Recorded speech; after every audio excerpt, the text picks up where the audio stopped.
اعوذ باللہ من الشیطان الرجیم، بسم اللہ الرحمن الرحیم۔ یہ شب کا پہلا پہر تھا، باقی شب مختار اور ان کے ہمراہیوں نے حمد و مناجات کے چراغ جلائے اور سجدوں سے اجالے بکھیرے۔ رات کی خاموشی میں فاتح کی حمد و تسبیح کی پرسوز صدائیں دلوں کو تسکین بخشتی رہیں، یہاں تک کہ صبح کے ستارے نے عاجزی و انکساری کے اس پیکر کو دیکھا۔ سپیدہ سحری نے جلوہ دکھایا اور مختار دارالامارہ سے برآمد ہوئے اور مسجد کوفہ کی جانب چلے۔ عوام دلوں میں ہزاروں اندیشوں اور وسوسوں کو لیے مسجد میں جمع ہو گئے۔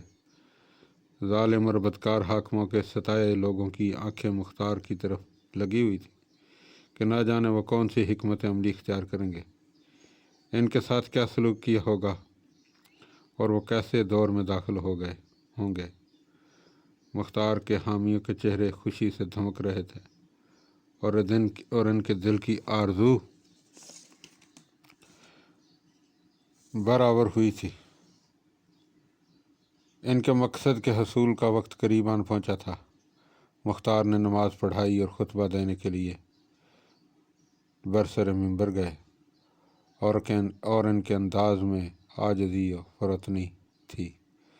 انہوں نے حمد خدا سے آغاز کیا، پیغمبر صلی اللہ علیہ وآلہ وسلم پر درود و سلام بھیجا اور مسجد کوفہ میں 26 برس بعد امیر المومنین علی ابن ابی طالب علیہ السلام کا نام نامی مدح ستائش کے ساتھ لیا گیا، ورنہ اس سے قبل معاویہ ابن ابو سفیان کے حکم سے خطبہ میں امیر المومنین علی ابن ابی طالب علیہ السلام اور ان کی اولاد پر سب و شتم کیا جاتا تھا، اور اس میں شرکت کیے بغیر کسی کو مسجد چھوڑنے کی اجازت نہیں تھی۔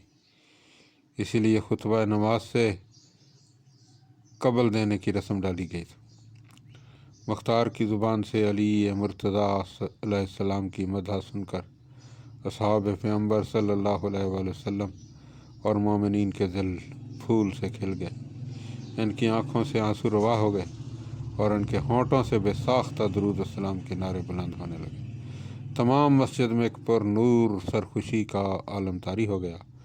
لوگ ایک دوسرے کو مبارکباد دینے لگے، ان کے دلوں سے خوف نکل گیا اور انہیں یقین آ گیا کہ علی مرتضیٰ کا نام مدح و ستائش کے ساتھ لینے والا انہی کی سنت کا عامل ہوگا اور عوام کے لیے خوشحالی اور نجات کا پیغام لے کر آئے گا۔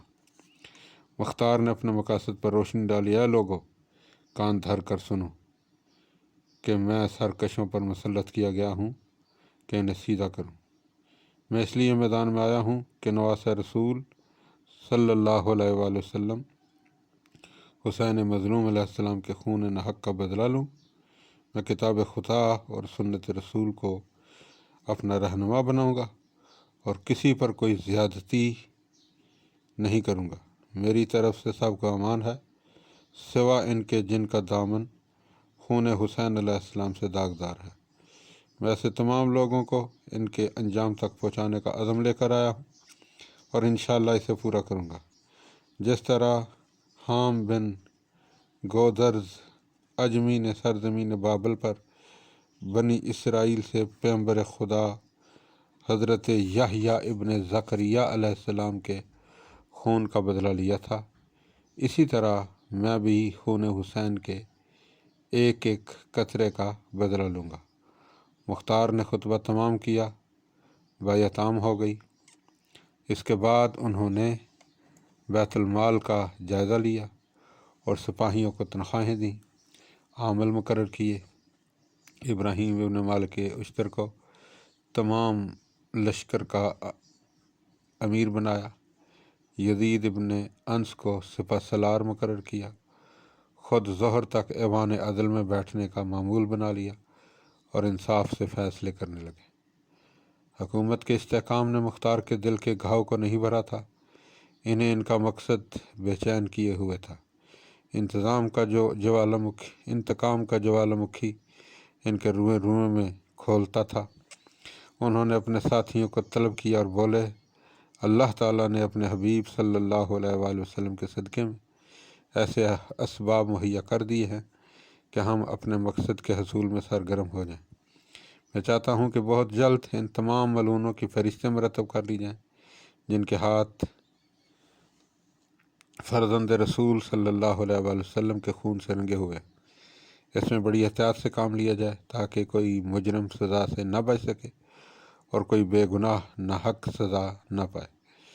یا امیر، میں ایک تجویز پیش کرنا چاہتا ہوں۔ ابراہیم نے کہا، ہاں ضرور کہو ابراہیم، کہ تم تو میرے دست راست ہو۔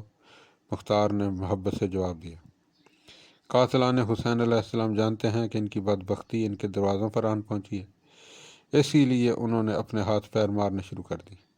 وہ سب چپ کے بنو امیہ کے ہوا خواہوں سے مدد کی درخواستیں گزارنے لگے ہیں۔ میرا مشورہ یہ ہے کہ فرشتہ بنانے کا کام نہایت رازداری سے ہو اور سرکردہ لوگوں کو یہی تاثر دیا جائے کہ آپ کا ارادہ قصاص لینے کا نہیں ہے، اور یہ محض حصول اقتدار کا ایک نعرہ تھا۔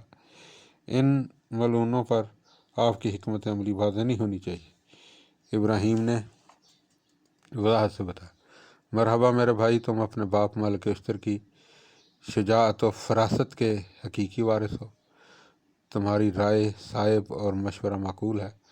ہمیں کامیابی حاصل کرنے کے لیے بہت پھونک پھونک کر قدم رکھنا ہوگا، لیکن جب تک فرشتے مکمل ہوں آپ ابن زیاد ملعون پر کسی طرح قابو پال حاصل کر لیں۔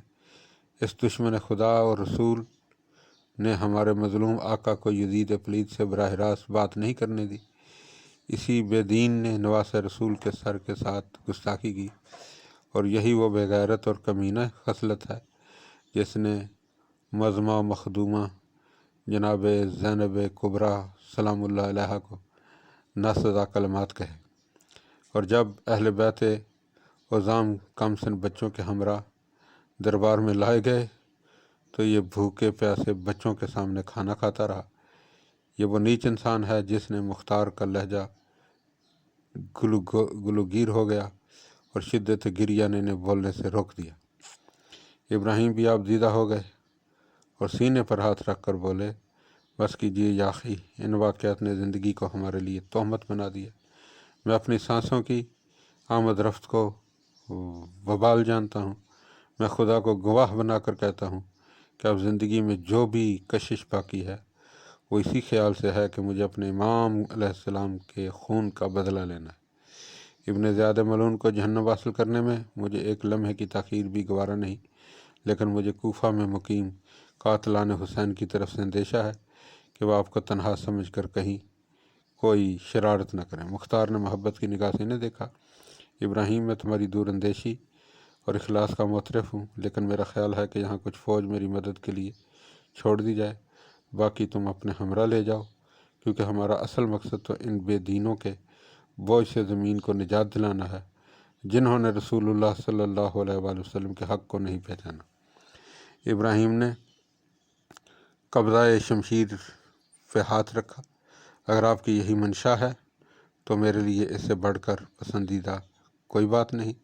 میں اس کی تلاش میں نکلوں گا جس کے گناہوں کا بوجھ اس زمین سے بھی اٹھانا محال ہے۔ اگلے روز مختار نے دعاؤں کے سائے میں ابراہیم کو لشکر دے کر روانہ کیا، لیکن راستے میں ان کی مٹ بھیڑ کچھ ایسے لشکروں سے ہو گئی جو مختلف ریاستوں کی جانب سے مختار پر حملہ کرنے کی غرض سے بھیجے گئے تھے۔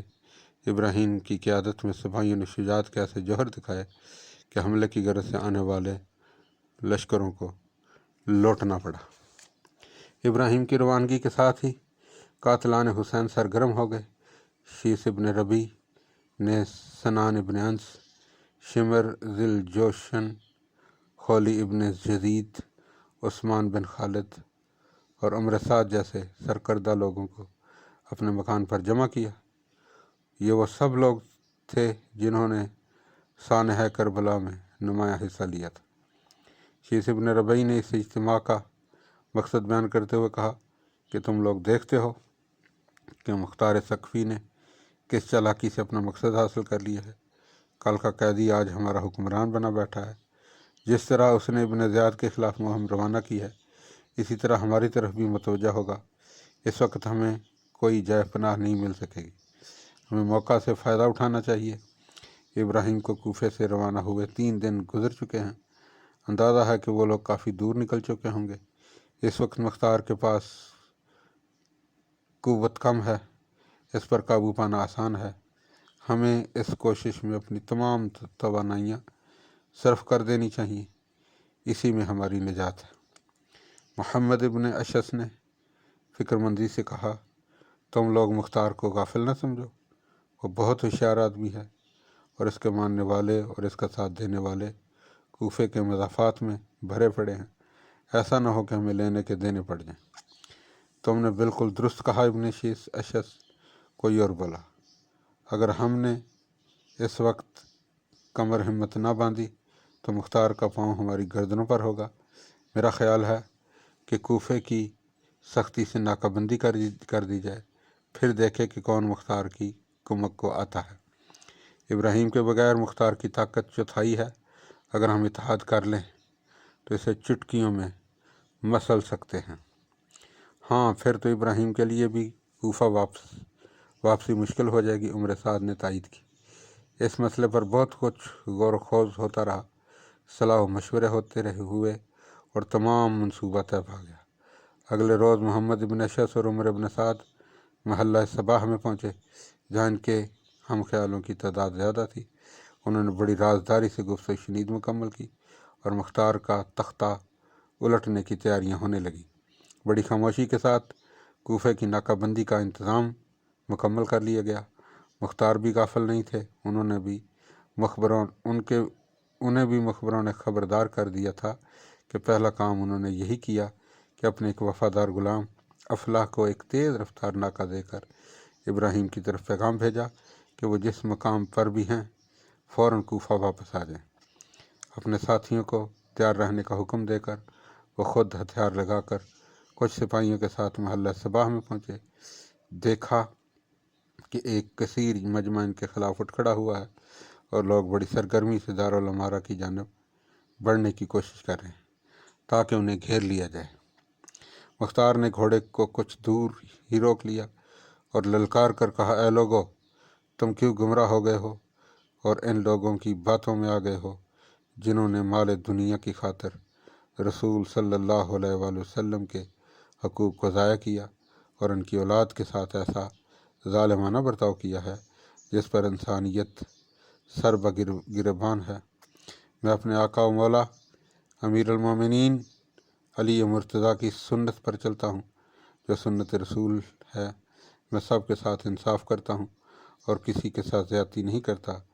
تم کو میری ذات سے ایسی کون سی تکلیف پہنچی ہے جو تم میرے خلاف بغاوت پر آمادہ ہو گئے ہو؟